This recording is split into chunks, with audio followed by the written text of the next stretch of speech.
gagné ou plus perdu? Je gagne 5, je perds 27. Plus perdu, d'où le signe moins devant ici.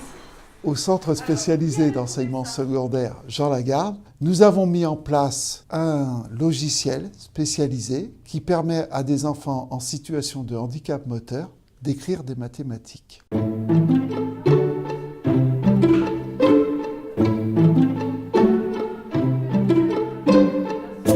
C'est une idée qui est née d'une rencontre entre des chercheurs de l'Institut de recherche informatique de Toulouse et des ergothérapeutes et des professeurs de mathématiques. Donc j'écris quoi? Moins 20, moins 7, je vais écrire 5 moins 20. L'écriture mathématique aujourd'hui est possible sur n'importe quel ordinateur, sauf qu'elle nécessite, en termes de mobilité, d'avoir des mains qui peuvent étendre, de suivre des raccourcis, etc.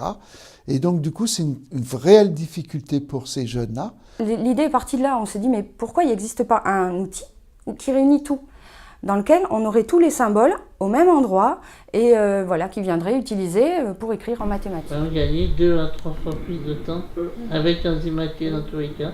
Il avait fait avec Kik à ce moment-là. Cette collaboration, elle date de la convention Handinov entre l'ASEI et le laboratoire IRIT, l'Institut de recherche en informatique de Toulouse.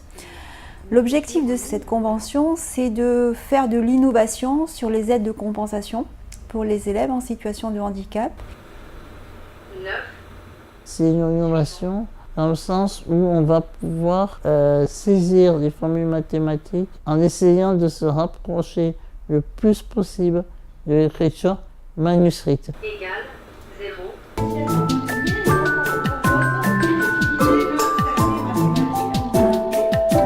Donc on s'est rendu compte que ce clavier mathématique aidait au niveau du temps de production, au niveau aussi de la fatigue à gérer par un enfant avec des troubles moteurs.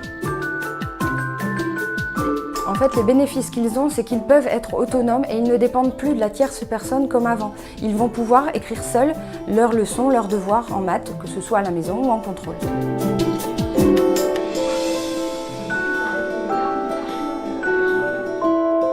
Je suis particulièrement fier de ce projet parce que justement il est conforme à ce qui se passe dans beaucoup d'établissements de l'ASEI et au sein aussi de la FEAP.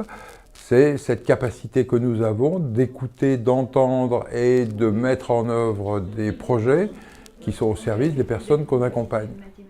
Pour les élèves en particulier, ça leur apportera une autonomie plus grande dans la possibilité surtout de poursuivre des études avec un outil efficace. Et ça leur fermera pas la porte à l'université, par exemple, parce que la lenteur peut fermer la porte à l'université.